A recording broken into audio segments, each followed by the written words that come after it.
Guys, আসসালামু আলাইকুম। তোমরা সবাই কেমন আছো? আশা করি সবাই ভালো আছো, সুস্থ আছো। তোমাদের দোয়ায় পরিবারের সবাইকে নিয়ে আমিও অনেক অনেক ভালো আছি, আলহামদুলিল্লাহ। দেশে এবং দেশের বাইরে যেখান থেকে আমার আজকের ব্লগ ভিডিওটা দেখতেছো সবাইকে জানাই লাইজি ব্লগসে স্বাগতম। ঈদ উপলক্ষে কোথাও ঘুরতে যাব না তা তো হয় না। ঈদের দিন আমরা কোথাও যাই না। ঈদের পরের দিন আমরা আল্লাহর রহমতে নোয়াখালীর উদ্দেশ্যে রওনা দিয়ে দিলাম। তো সন্ধ্যার সময় আমরা বাসা থেকে বের হয়েছি, সারাদিন ঘুমাই কাটাই দিয়ে দিছি। আর যাব কোনো চিন্তা ভাবনা ছিল না। যখন আমরা গাড়িতে উঠছি তখন আম্মাকে বলছি যে আমরা নোয়াখালী আসতেছি। তো আম্মা বলতেছে ঠিক আছে। আর আমি না আসা পর্যন্ত আমার বোনেরা কেউ আসে নাই, সবাই আমার অপেক্ষায় আছে। আমি যখন আসব তখন ওরা সবাই আসবে। তো আমাকে ফোন দিয়ে বলে দিলাম যে আমি আসতেছি, আপনি আপুদেরকে বলে দেন আসার জন্য। তো আমার সাথে সাথে আপুদেরকে বলে দিছে আসার জন্য। তো ও রাত যেহেতু হয়ে গেছে, ওরা আসে নেই, ওরা সকালবেলা আসবে। আর আমরা আল্লাহর রহমতে রওনা দিছি। অল্প সময়ে আমরা নোয়াখালী এসে পৌঁছে গেছি। আসতে আমাদের বেশি সময় লাগে নাই, 2.5 থেকে 3 ঘন্টা সময় লাগছে। আমরা এখন বাসায় চলে আসছি। আর বাসায় এসে একটু রেস্ট নিব। রেস্ট নেওয়ার পরে খাওয়া দাওয়া করবো। তো রাত্রেবেলা যখন আম্মা হয়ে গেছে তখন আম্মা বেশি কিছু রান্নাবান্না করতে পারে নাই। ঘরের মোরগ ছিল, রান্না করছে, পুকুরের মাছ ছিল, ডাল ছিল, এগুলোই রান্না করছে। যা খাওয়া দাওয়া শেষে আমরা সবাই ঘুমিয়ে গেলাম। ঘুমানোর পরে সকালবেলা ঘুম থেকে উঠে দেখি সকালবেলা রান্নাবান্নার সব কিছু আয়োজন চলতেছে। কারণ হচ্ছে এখানে বড় বোন আসবে, বড় বোনের শ্বশুরবাড়ির লোক আসবে, আর ছোটো বোন আসবে, ছোটো বোনের শ্বশুরবাড়ি থেকেও লোক আসবে। আর আমরা তো যেমন আসি, যাই হোক আমি আসার জন্য কেউ আসে নাই। এখন আমি আসার পরে সবাই আসছে। আর সবার সাথে একসাথে দেখা করতে পেরে খুবই ভালো লাগলো। আর ঈদের সময় বাপের বাড়ি আসলে খুবই ভালো লাগে। তো এখানে রান্নাবান্না করতেছে, সবাই উঠানে বসে কুটা বাসা করতেছে। আম্মা, আপু, বোন, আমার ছোটো মা সবাই মিলে রান্নাবান্না নিয়ে একেবারে ব্যস্ত। আর আমি টুকিটাকি সারাদিনে কী করতেছে না করতেছে আপনাদের মাঝে তুলে ধরতেছি।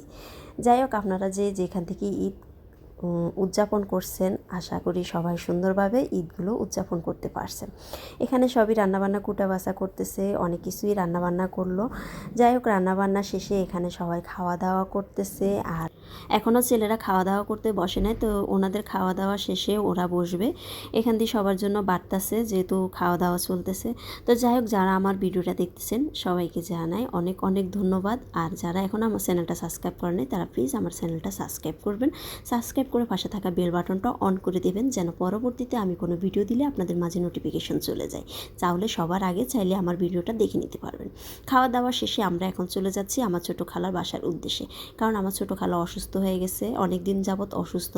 তো ভাবলাম যেহেতু আসছি খালার সাথে একটু দেখা করে যাই। আর আমার খালাতো বোন একটু শারীরিক অসুস্থতা আছে, তো একসাথে সবার সাথে দেখা হবে। এই জন্য আমরা আমার ছোটো খালা বাসায় চলে যাচ্ছি দেখা করার জন্য।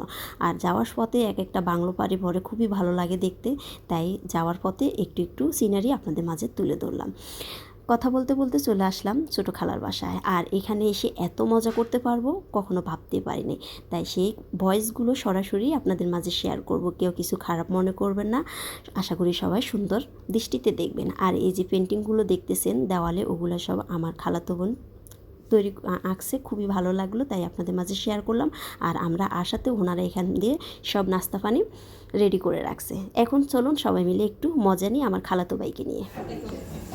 ভাইয়া দেখেন কি রে? হ্যাঁ হ্যাঁ, জাল হইতি এরস মা বই তিরাতে তো আগা কেরম কাতা রইছত রে রাখ উতিরা আইজা করে ছোট ভিড়ে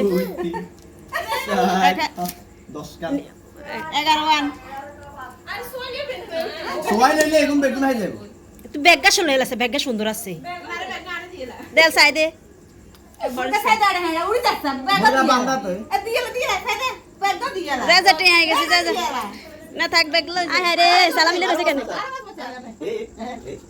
এক বান্ডি আয় হায় রে যাই হোক, বাসায় যারা যারা ছিল সবার সাথে দুষ্টামি ফাজলামি করে একদম কারোর বাকি নাই, সবার কাছ থেকেও সালামি আদায় করে নিয়েছে। তো আপনাদের ভাইয়া একটু আসতে দেরি হয়েছে, আপনাদের ভাইয়ের কাছ থেকে নিতে পারে নাই।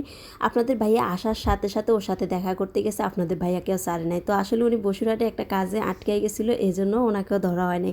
আর উনি আসার পরে দেখুন ওনাকে কীভাবে ধরছে। তো আমি বলি উঠে যা, তোকে তো অবশ্যই দিবে, তুই এমন করে বসে থাকা লাগবে না। আসলে ওর কাছে খুবই ভালো লাগতেছে। আর ও এভাবে বসে থাকাতে দেখুন ও আপা কেমন করতেছে, ও আপাও ওইভাবে বসে আছে। যাই হোক, ও আপনাদের ভাইয়ের কাছ থেকে নেওয়া হয়ে গেছে এখান থেকে। আর যারা আছে তাদেরকে বলে ঠিক আছে আপনারা বসেন, আমি কিছুক্ষণ পরে আসতেছি। তো যাই হোক, ওদের সাথে দেখা সাক্ষাৎ করে এখন নাস্তা পানি নিয়ে আসতেছে।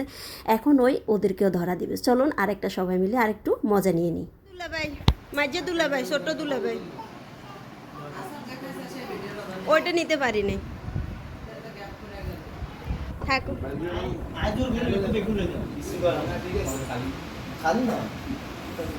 কি এর পকেট খালি হইব? পুরো রোজার মশালা বাসালে কাম করছে, পকেট খালি করলে হইব না। খেতে নীতি ঠিক আছে। কি রে কীর্তি কাহা ধরে বরিস? ভিডিও কিন্তু চলে, ভিডিও কিন্তু চলে। আজকে বাইরে গো আর হাসিব রে। ও বোঝামাই দুগা কে